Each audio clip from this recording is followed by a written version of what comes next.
In the winter of 1516, the 11th year of the Zhengde Reign, the northwestern frontier of the Ming Empire faced a severe challenge. The army of the Eastern Chagatai Khanate advanced aggressively. It had been 148 years since the Ming Dynasty took the Central Plains. Still, those Mongol tribes retreating to various regions kept attacking the borders of the Ming Empire. Mansur, just past the age of 30, was the primary adversary on the northwestern border in the 16th century. After inheriting the throne of the Eastern Chagatai Khanate, he made overthrowing the Ming Empire his lifelong goal.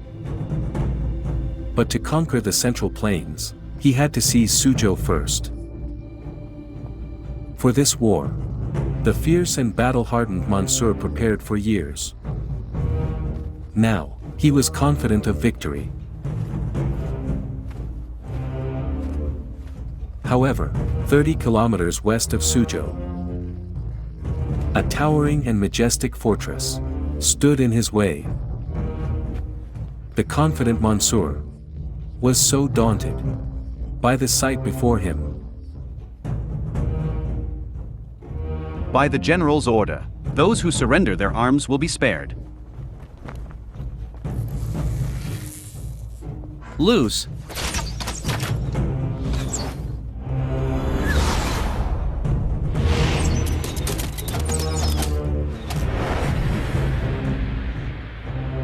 For Mansur, this formidable fortress before him had been an insurmountable barrier for his people for over a century. It was the world-famous Jiayuguan.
"144 years earlier, one morning in the 5th year of Hongwu reign, Ming's founding emperor Zhu Yuanzhang was at the newly built Wulou Tower.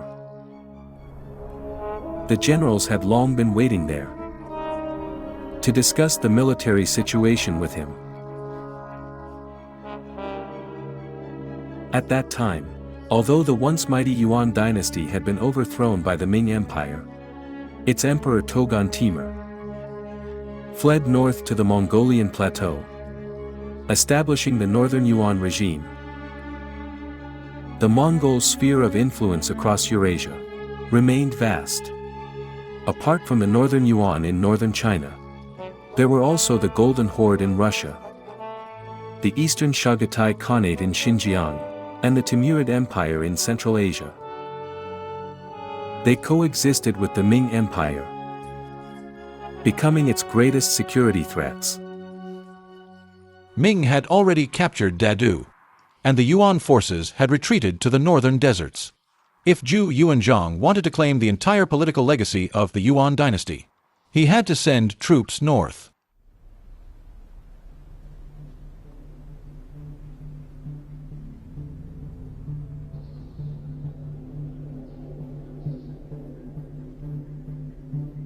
The remnants of Yuan have retreated to the north. What are your thoughts, ministers?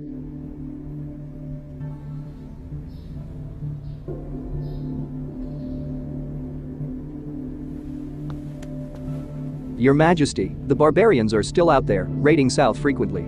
They must be eradicated once and for all. With potential counterattacks by Emperor Togon Timur, Zhu Yuanzhang needed to consolidate and expand his victories soon.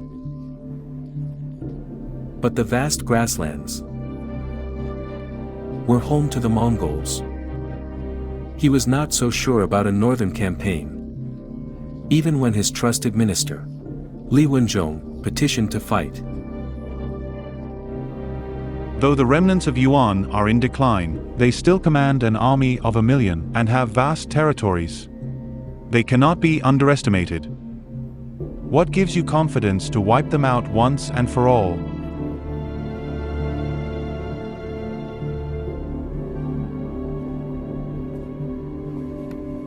Your Majesty, we are no longer that rebel army of the past.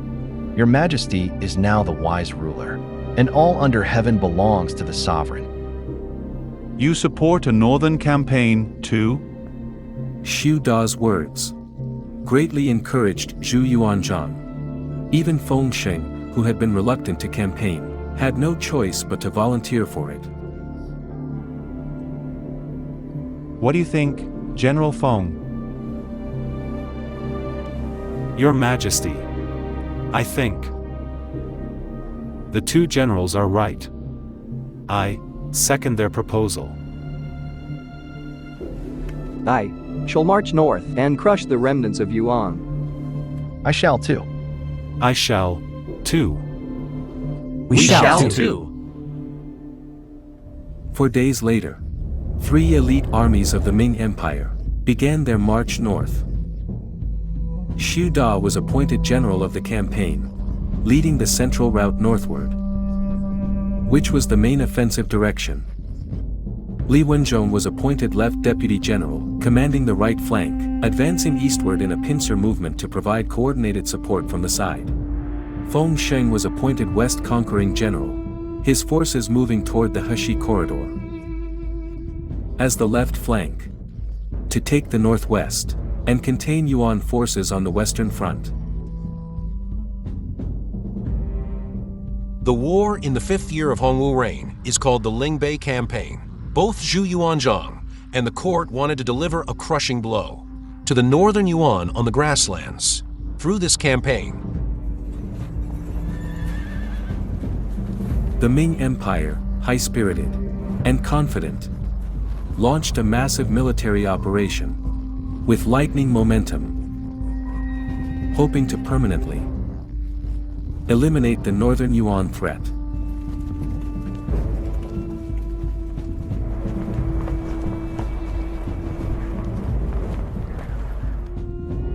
Leading his troops into the Heshi corridor, Feng Sheng devised a bold strategy against the Mongol cavalry surprise tactics.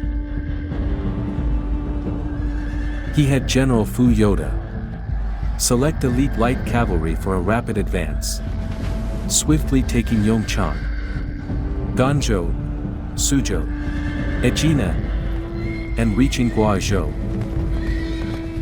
Meanwhile, Feng Sheng led his main force steadily forward, ready to strike decisively whenever the situation required. Feng Sheng's army advanced triumphantly, intimidating greatly the northern Yuan forces. Many northern Yuan soldiers were in great panic and would even retreat before the Ming army arrived.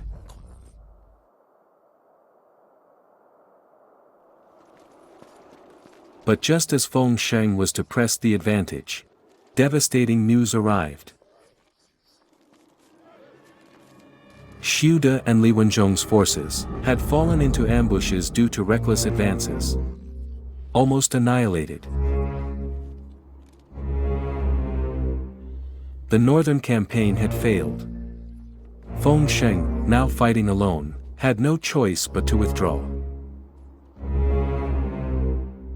During this war, the court and the ministers were all rather conceited. Because of that, they soon got surrounded. And then, utterly defeated, the losses were huge. Only Feng Sheng's western route achieved victory. Though he was victorious, he had to withdraw. He had victory, but he had to retreat, which was not a triumphant one. It was rather hasty. This was very rare in Zhu Yuanzhang's military history. He had a setback. That problem would always plague the Ming Dynasty.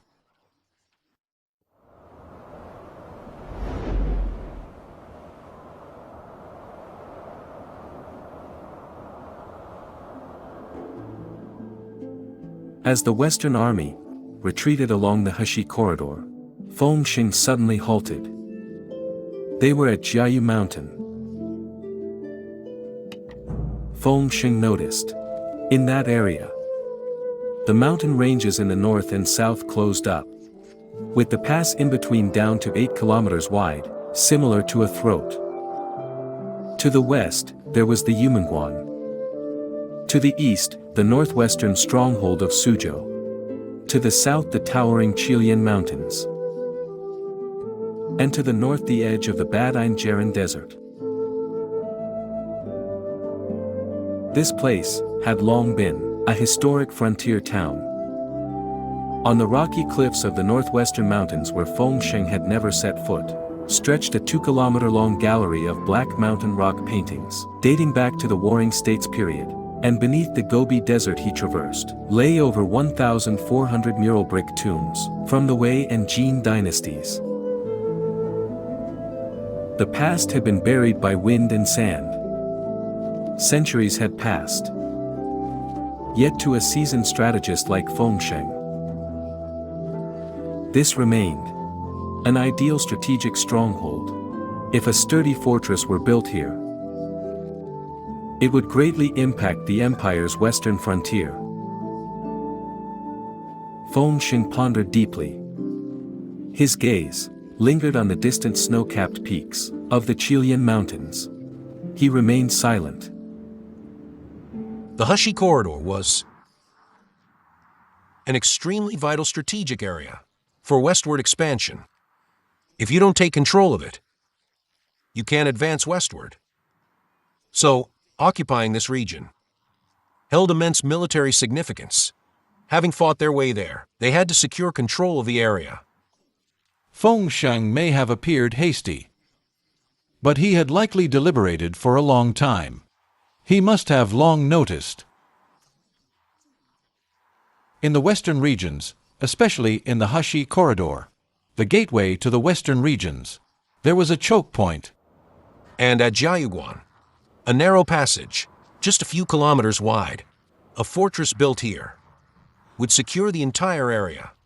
Together with Suzhou and Ganzhou, where Zhangye was, they formed a defensive barrier for the frontier.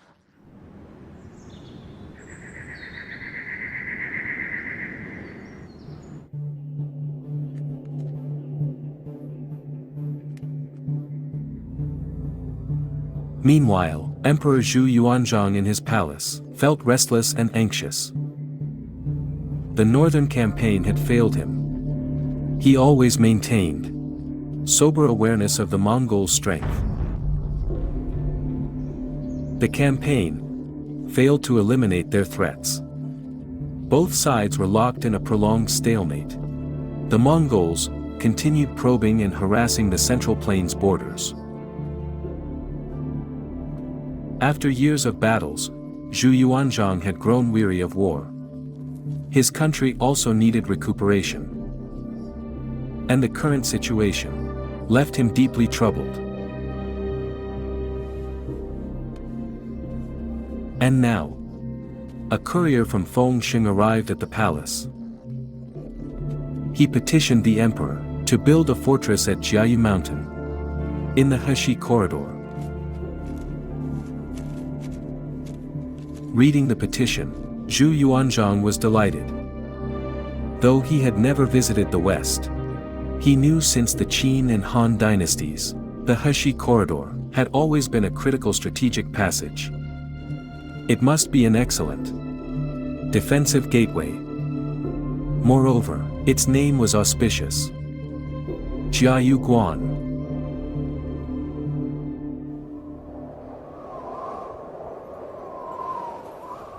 This petition was quickly approved by Zhu Yuanzhang. Craftsmen conscripted in batches and hastily mobilized garrison troops marched northwest. After a long journey, they arrived at Jiayu Mountain. Braving the bitter cold, they began surveying the Gobi Desert. A year later, a rammed earth fortress about 730 meters in circumference, 7 meters tall, and 3 meters thick rose from the barren desert. It was the later world-renowned Jiayuguan. This marked a turning point in the Ming Empire's military strategy, from offensive campaigns to a focus on defense, featuring troop training and fortress fortifying. In 1394, the Jiayuguan division of Suzhou garrison was established. The mobile corps commander, as the commander of Jiayuguan's defenses, was responsible for all military and administrative affairs. He inspected merchants and envoys, managed diplomacy and trade, and guarded against Mongol incursions. Strategic defense became the Ming Empire's basic military strategy against the northern Yuan. It was based on the equilibrium between Ming and Mongol military strengths at the time. Zhu Yuanzhang gave all frontline commanders on the border the following order: defend if they come, and don't pursue if they leave. To settle nomadic tribes beyond the pass, the Ming Empire established one after another 7 loose reign garrisons, including Hami, Adwan, Chiuxian, Anding, Handong, Shazhou, and Qijin Mongol, all west of Jiayuguan. Known as the 7 garrisons west of Jiayuguan. These 7 garrisons were loose reign ones, different from those inland garrisons. They maintained good relations with the Ming Dynasty, creating a safe and stable buffer zone for the empire. Ming's policies toward Mongolian and ethnic regions were unique, called rule based on local customs. Ethnic minority regions had their own traditions, religions, and governance systems, and the Ming Dynasty adapted policies accordingly. It is the loose reign governance, featuring cooperation, appeasement, and settlement. Local leaders were enfeoffed, allowed to retain their own systems, either military or administrative ones, to rule. Their cultures and faiths remained unchanged. There was one condition, though: they must pledge allegiance to the Central Empire.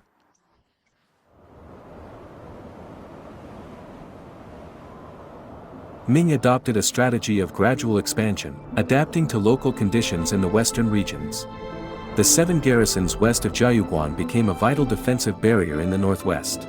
Jiayuguan marked the eastern end of these garrisons, the gateway to the central plains from the western regions. In fact, after 1372, when its establishment was decided, for a long time, Jiayuguan remained a fortress in form. Because construction in the Gobi was challenging. And more importantly, the Ming Empire was at its peak. And most western region tribes held the empire in awe, daring not to provoke this formidable power. except the northern Yuan remnants in the north.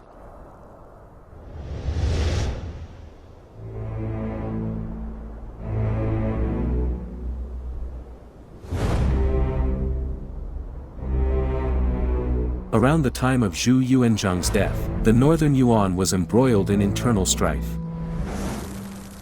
Nobles in power slaughtered each other, and the northern Yuan eventually split into the Tatars, Oirats, and Urartu. They still frequently crossed the Great Wall to raid the borders, but their former glory as conquerors of Eurasia was never more.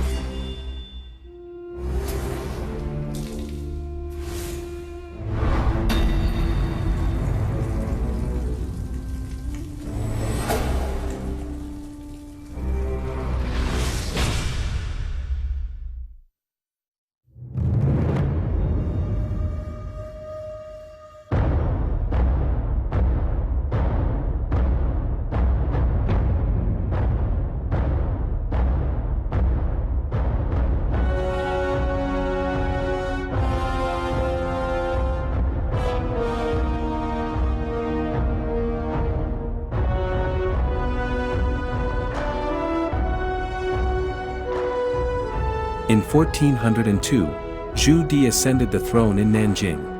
He aspired to be an emperor remembered by history. He not only established the Guizhou Provincial Administration Commission, securing the southern frontier, but also launched 5 northern expeditions, pressuring the northern Yuan relentlessly.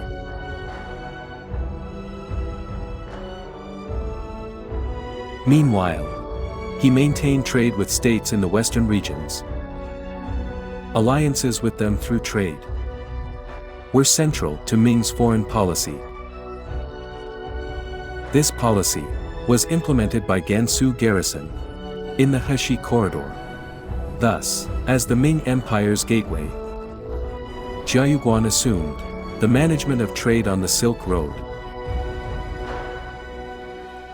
This tributary system was later termed by scholars as tributary trade. These tributary goods would be purchased by the court at above market prices. So, tributary missions were rather profitable for those ethnic regions. And for those missions, Jiayuguan became the first checkpoint. After entering Ming territory, and from there, imperial relay stations would receive them, providing security, food, and lodging along the way.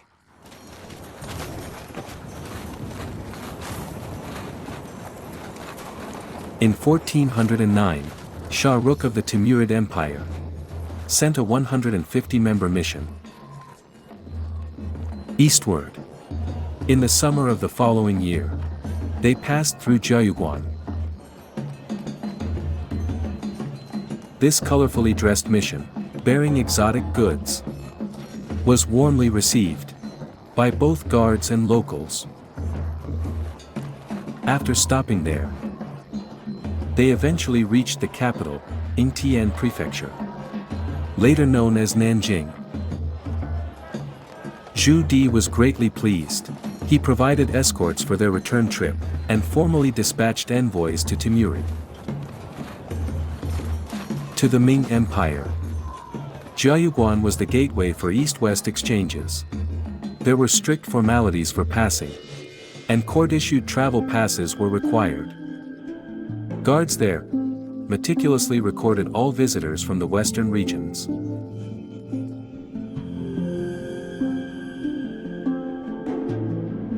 During the Ming and Qin dynasties, travel passes were essential for crossing. There were many types of passes. Envoys, settlers, and merchants held different ones. The mission to China from Shah Rukh recorded Timurid mission's impressions of Jiayuguan. They called it Karawal. In Persian, it means sentry post. Basically, a checkpoint. Over the next decade, the Ming Empire sent 4 missions westward, while caravans from the western regions and beyond passed through Jiayuguan frequently for trade. From 1387 to 1456, Timurid's tributary missions to Ming numbered 56 on record. Timurid rebuilt ancient paths in West Iran, connecting trade routes between Turkey and Egypt. With Jiayuguan as the hub, Ming's trade with the western regions and Central Asia flourished. Chinese silk and porcelain reached West Asia, East Africa, and the Middle East, while European cultural classics spread to China one after another. Gradually, in Jiayuguan, goose houses, relay stations, and taverns were opened for Chinese and foreign envoys.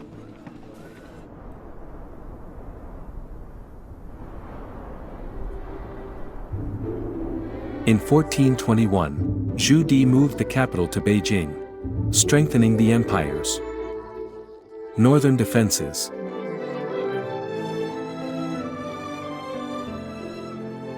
Europe, then, was fragmented. The Netherlands, Spain, and Portugal were not yet major powers. In Asia, the Timurid Empire in Central Asia was in decline. Only the Ming Empire was thriving.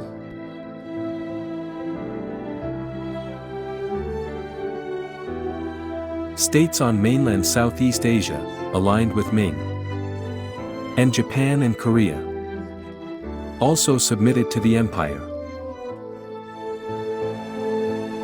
After Zhengde's voyages, states around the Indian Ocean started sending envoys to Beijing.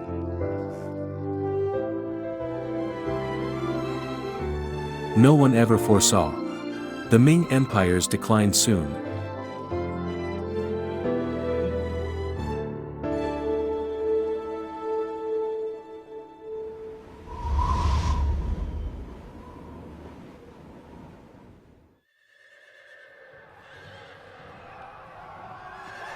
In 1449, the Oirat Mongols invaded, with a 4-pronged advance.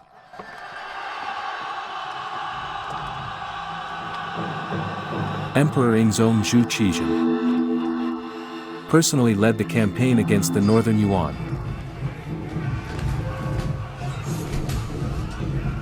The result of which was startling. The empire's elite forces were annihilated at Tumu Fort, and Zhu Qizhen was captured.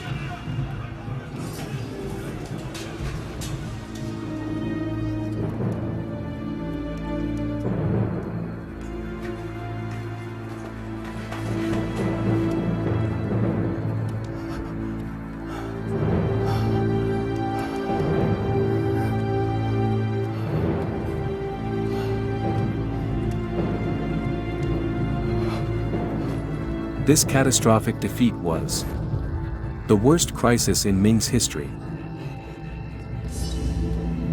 Elite forces left by Zhu Di were wiped out, forcing the empire into full-scale retrenchment.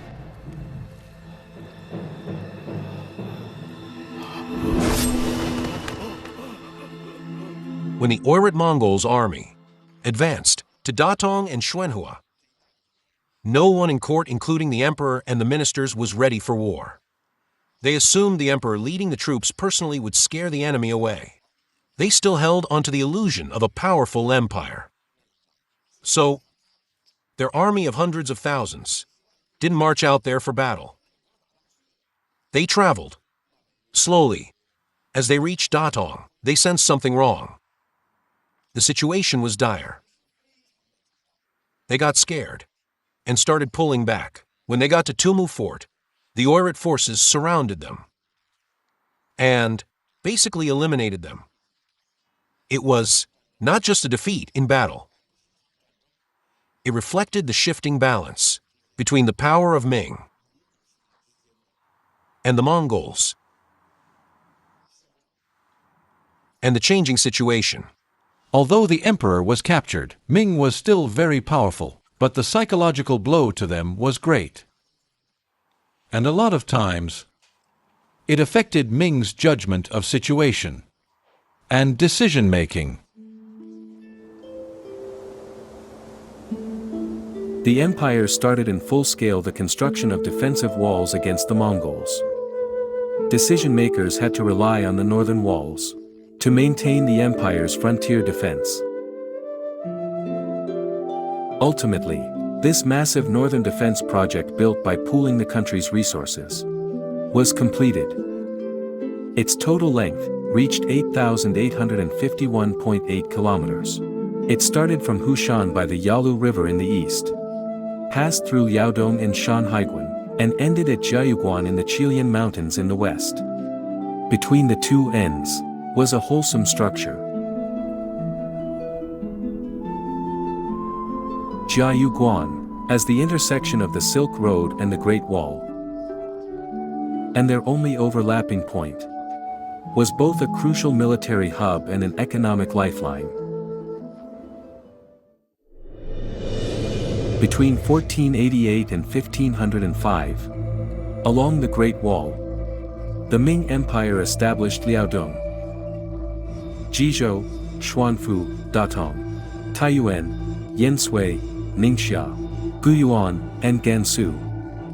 The 9 military garrisons, known as the 9 frontier garrisons. Among them, Gansu garrison, isolated and stretched thin, faced immense pressure due to its precarious position. To the north, the elusive Tatar tribes remained a threat, and the Eastern Chagatai Khanate to the northwest was also rising rapidly. They frequently raided Gansu garrison, trying to control the Heshi corridor.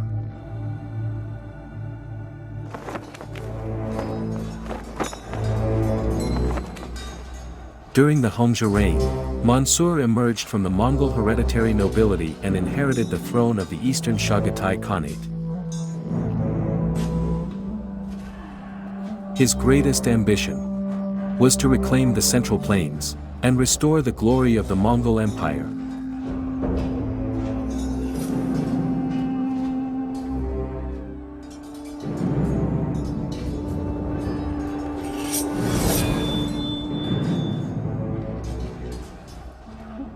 But he knew, to realize this dream, he first had to eliminate the immediate obstacle, Hami, before he could advance into the Heshi corridor.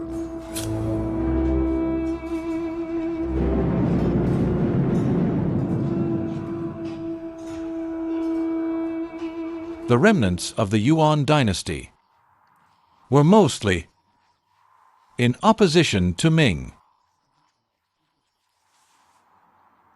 Many leaders, big and small, had a dream in their hearts to restore the great Yuan Empire. Once they grew strong enough, they would confront Ming and expand their territories, inevitably clashing with the Ming-controlled regions in Central Asia and Ming's western regions. Many local regimes rose and fell, and one important thing for them was their struggle for Hami.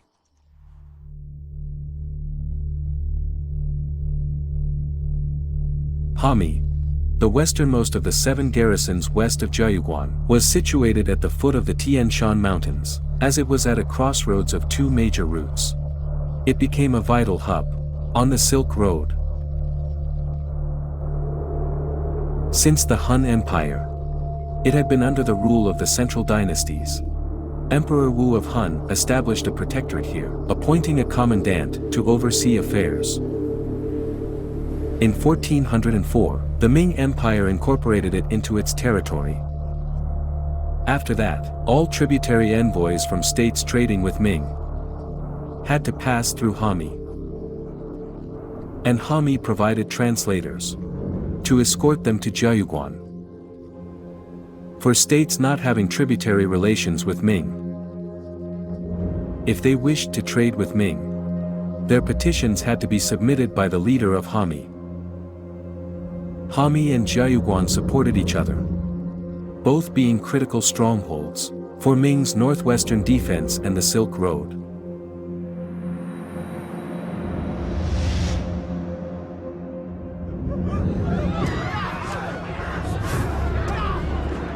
In 1472, Mongol forces invaded Hami again.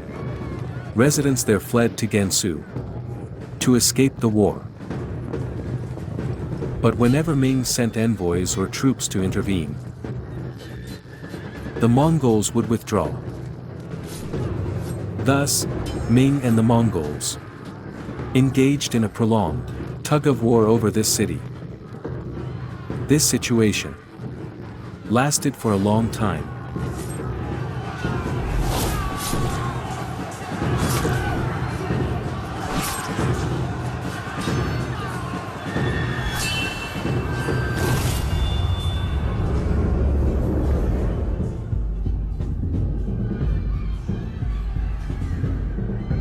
After Mansur came to power, Hami was taken again.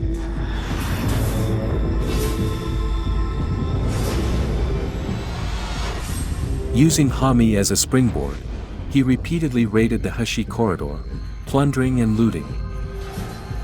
People beyond Jiayuguan suffered greatly.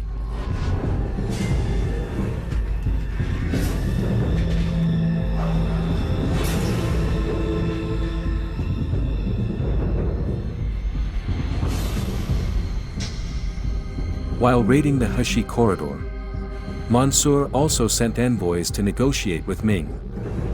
And Ming resisted his incursions, while demanding he withdraw from Hami. The situation there grew increasingly volatile. Turpan's relationship with Ming was actually quite erratic. After Mansur grew more powerful, his ambitions ballooned. If Ming lost Hami, the 7 garrisons west of Jiayuguan would be in danger. Still, Jiayuguan can't be lost. If Jiayuguan fell, the entire northwestern defense would collapse.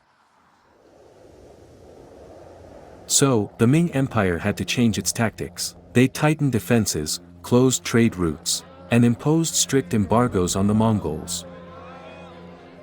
Anyone caught smuggling to them salt, iron, or other contrabands would be arrested immediately, and even executed.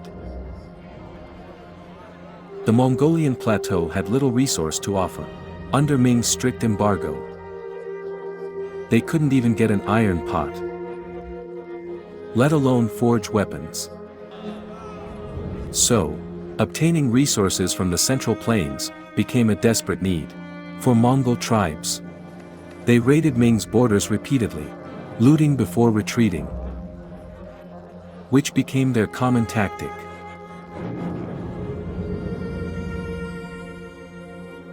Jiayuguan, at the empire's westernmost frontier, was not only the first line of defense, but also Ming's strategic foothold in the western regions.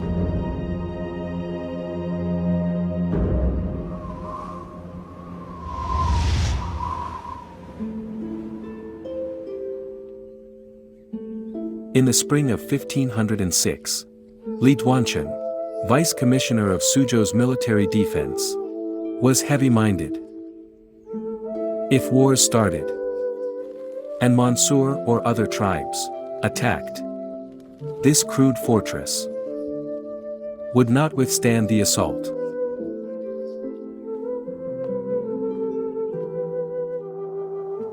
His concerns were justified, because he had spent 12 years at Jiayuguan as a military officer.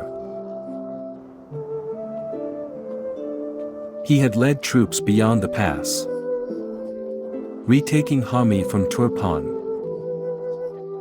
and stabilizing the region.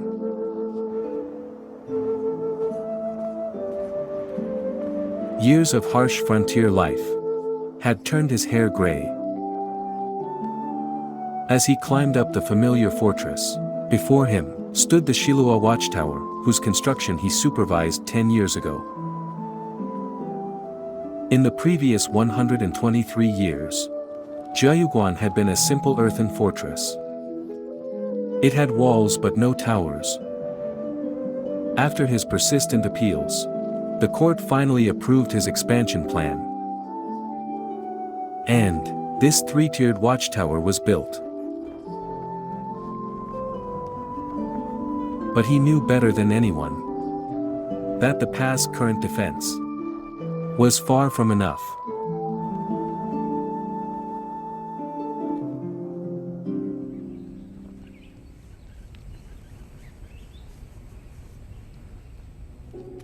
He consulted the imperial inspector, Wang Zhen, asking him again to petition the court to prioritize frontier defense and expand Jiayuguan. To his surprise, this time, the court responded quickly.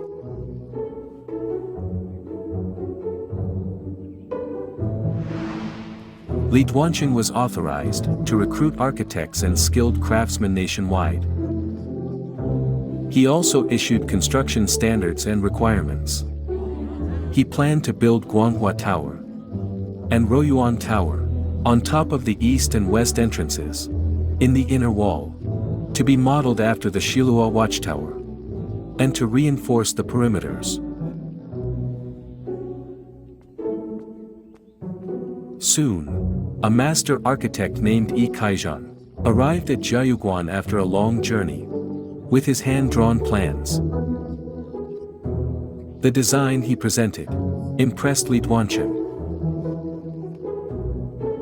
At Jiayuguan, Yi Kaijan conducted surveys and measurements, and crafted a model, which was then scaled up to calculate the total construction cost.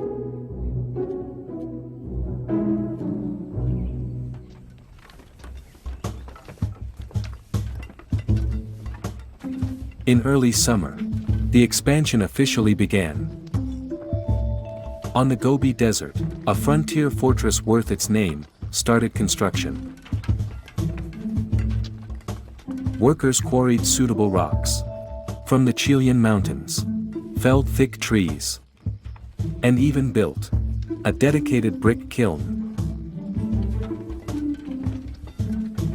The quality of construction was strictly monitored.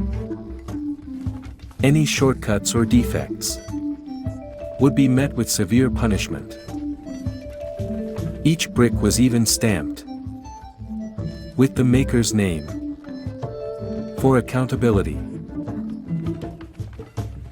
To make the fortress impregnable, the earth used for walls was meticulously chosen. The earth was first sun-dried to kill any seeds, then mixed with cotton and hemp fiber and lime mortar to enhance cohesion.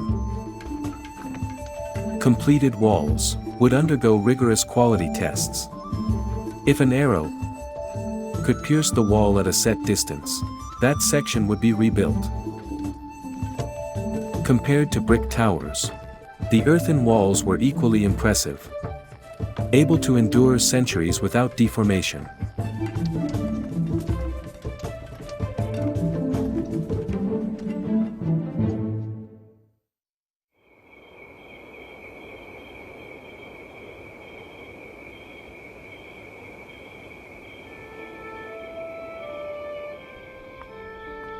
Meanwhile, a legend began to circulate. Before the construction began, Yi Kaijan had calculated. The exact number of bricks needed was 99,999 in total. Yet after completion, an extra brick was found in the eaves platform, behind the tower of the West Barbican. The construction overseer tried to use this as an excuse to dock wages from Yi Kaijan and the craftsmen. But Yi Kaijan simply told him it was a foundation brick. If it was removed, the tower would collapse. Hearing this, the overseer dropped the matter. Since then, That brick remained there, never touched.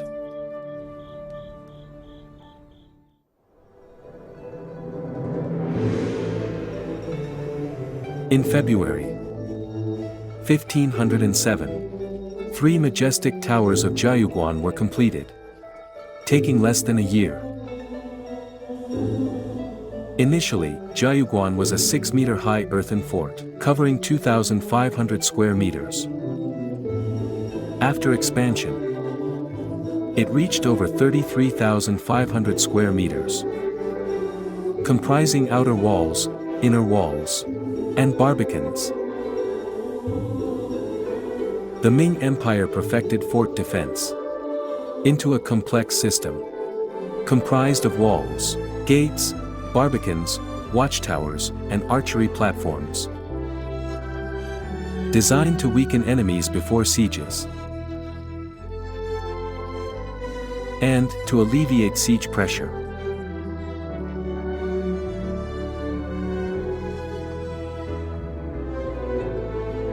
Li Duanqing hid from people's congratulations in a quiet corner, gazing at the newly built fortress.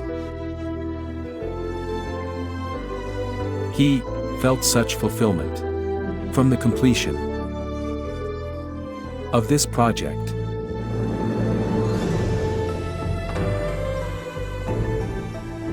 At dusk, breezes came from the desolate landscape. A kind of melancholy rose in his heart. He wished this fortress could remain a symbol of imperial might.